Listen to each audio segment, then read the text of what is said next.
ঈদের সময় তখন সবাই তাদের বাবা মা কাছে যায়, আমি মাদ্রাসায় থাকি কারণ আমার বাবা মা নাই। তখন আমার খুব খারাপ লাগে, খুব কান্না আসে। ঈদের সময় সবাই বাবার কাছে যায়, বাবা করে ডাকে। আমি আমার বাবাকে ডাকতে পারি না, ডাকতে পারি না, তখন আমার অনেক কষ্ট লাগে। ঈদের দিন যখন আমার অন্য ছাত্র ভাইয়েরা তাদের বাবার সাথে রাস্তা দিয়ে হাঁটে, তখন আমার খুব কষ্ট লাগে। আমার বাবা থাকলেও তো আমিও তাদের সাথে হাঁটতে পারতাম।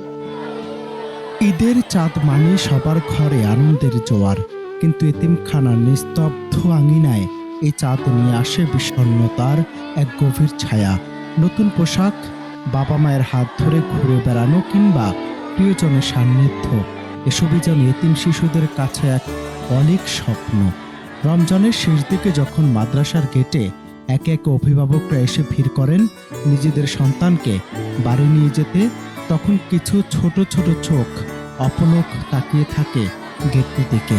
সেই চোখে থাকে প্রিয়জনকে পাওয়ার তীব্র আকাঙ্ক্ষা, কিন্তু দিন শেষে যখন কেউ আসে না, তখন তাদের সেই নীরব কান্না আকাশের বাতাসকেও ভারী করে তোলে।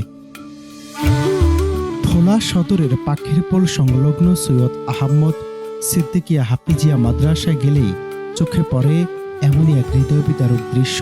সহপাঠীরা যখন ঘরমুখ হয়, তখন এই ভাগ্যহত শিশুগুলো এক বুক শূন্যতা নিয়ে এতিমখানার চার দেয়ালের মাঝে আটকে পড়ে। কেউ হারিয়েছে বাবা মা, কেউ আবার বাবা বেঁচে থেকেও হয়েছে স্বজনহীন।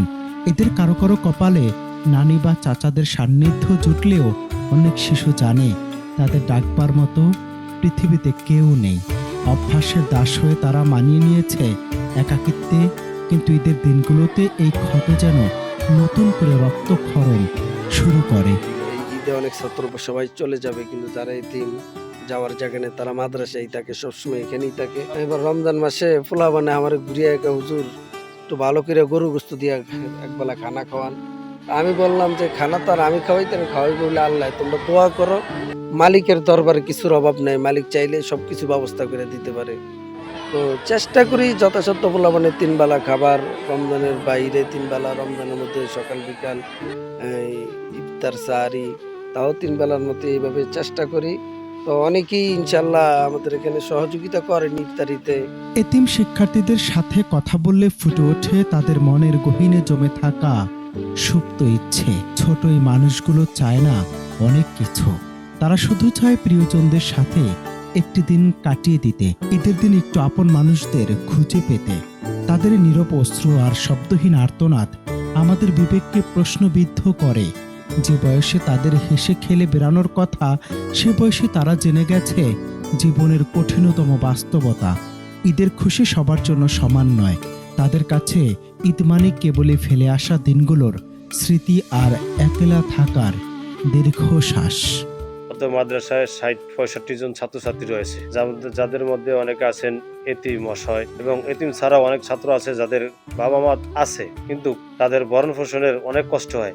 তারা দিনমজুরি কাজ করে এবং অনেক আছে অসুস্থ, দিনমজুরি কাজ করতেও পারে না, তাদের সংখ্যাও অনেক বেশি। এতিম তো আছেই, তাদের পড়াশোনা এবং খাবার দাবার এবং পোশাক আদি সকল কিছু দায়িত্ব মাদ্রাসার পক্ষ থেকে বহন করা হয়। মাদ্রাসার শিক্ষকরা তাদের এই কষ্ট লাঘবে আপ্রাণ চেষ্টা করেন সবসময়। এতিমখানার ভেতরেই তারা নানা ছোটখাটো আনন্দের আয়োজন করে শিশুদের মুখে হাসি ফোটানোর চেষ্টা করেন, কিন্তু এই কৃত্রিম হাসির আড়ালে লুকিয়ে থাকা দীর্ঘশ্বাসকে আমরা শুনতে পাই।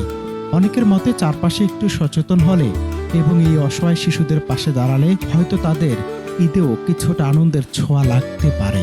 ঈদের প্রকৃত আনন্দ তো সেখানেই যেখানে আমরা অন্যের চোখের পানি যদি মুছে দিতে পারি। অনন্ত হাসান মাসুদ, বাংলা টিভি।